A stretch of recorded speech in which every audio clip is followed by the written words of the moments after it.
South Korea was once poorer and much more underdeveloped than that of Japan. Yet, within the past few years, we have seen a huge shift from the two. No longer is Japan way ahead of South Korea. They are now behind the country's technological capabilities, especially in semiconductors, smartphones, and even ships. This huge shift has drawn many economists and analysts to question how South Korea did it. How did a country that was one of Asia's poorest nations somehow beat Japan? Well, let's draw from their economic history for a start. After the Korean War in the 1950s, South Korea was one of the poorest countries in the world.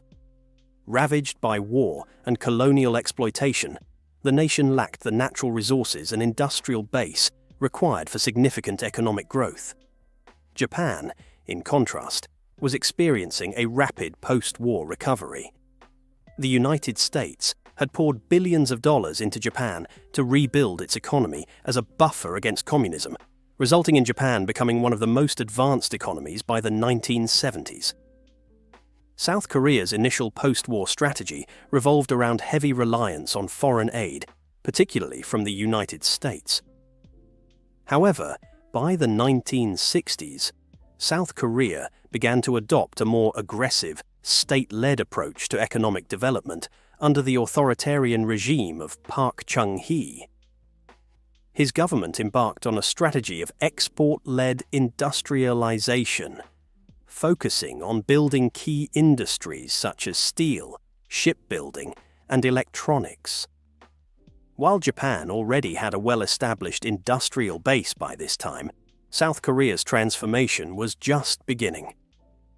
Japan became the model for other Asian nations seeking to develop their economies, with countries like Taiwan, Hong Kong, and South Korea looking to replicate its success.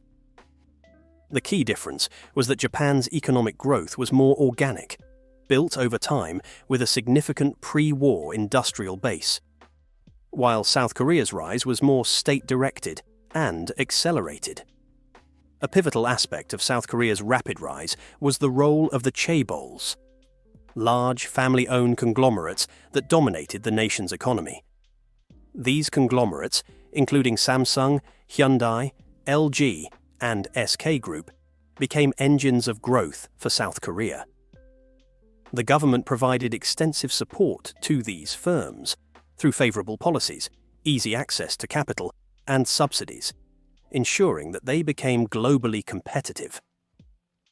Samsung, now the world's largest producer of smartphones and memory chips, started out in 1938 as a small trading company dealing in dried fish and noodles.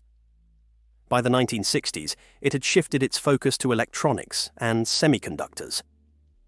Under Lee Kun-hee, the son of Samsung's founder, the company invested heavily in research and development, which allowed it to innovate faster than its Japanese counterparts, like Sony and Panasonic. The chaebol structure played a key role in South Korea's ability to rapidly industrialize. Unlike Japan's Kirisu system, where companies were linked through cross-shareholding and maintained a decentralized structure, chaebols were tightly controlled by founding families. This allowed them to be more agile in responding to global market trends, making faster decisions on investments and technological innovation. During the 1990s and early 2000s, Japan's large conglomerates, such as Sony and Panasonic, began to falter under the weight of bureaucratic inefficiencies and a failure to innovate in a rapidly changing technology landscape. Meanwhile, South Korea's chaebols, particularly Samsung, continued to grow stronger, diversifying into emerging industries like smartphones, semiconductors, and consumer electronics. Samsung overtook Sony in consumer electronics by the late 2000s, and Hyundai surpassed Japanese car makers like Nissan and Mitsubishi in global markets. This growth was not without its challenges. Chaebols faced criticism for corruption, insider dealing, and an excessive concentration of economic power. However, their ability to dominate key industries, automobiles, electronics, and shipbuilding, positioned South Korea as a leading global exporter, with chaebols producing most of the country's exports.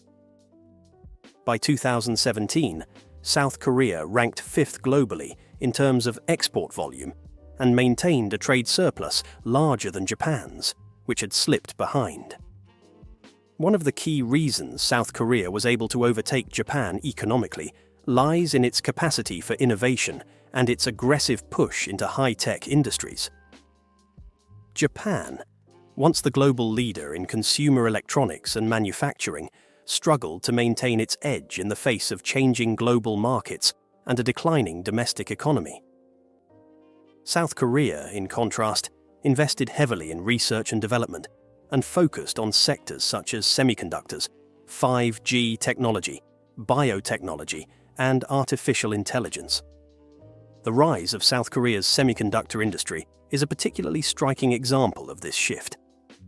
Semiconductors are the backbone of modern electronics, powering everything from smartphones to automobiles. Samsung and SK Hynix have become the two largest manufacturers of memory chips in the world, outpacing Japanese firms such as Toshiba and NEC, which once dominated the industry in the 1980s. Samsung's commitment to innovation can be traced back to the late 1990s, when the company made a strategic decision to invest in semiconductor technology. This move paid off in the 2000s when demand for memory chips surged due to the growing popularity of personal computers, smartphones, and cloud computing. Japan, which had dominated the semiconductor industry in the 1980s, failed to keep up with this technological shift and eventually lost its lead to South Korea. In addition to semiconductors, South Korea has also outpaced Japan in other high-tech sectors, such as telecommunications. South Korea was one of the first countries to roll out a nationwide 5G network, giving it a significant advantage in developing next-generation technologies. This early adoption has allowed South Korean companies to stay ahead. Japan, on the other hand, has been slower to innovate in these areas. While it still maintains a strong presence in traditional industries such as automotive manufacturing, Japan has struggled to adapt to the rapid pace of change in the technology sector.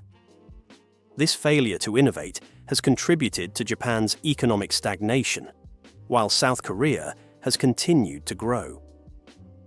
There are several key metrics that already show how South Korea surpassed Japan.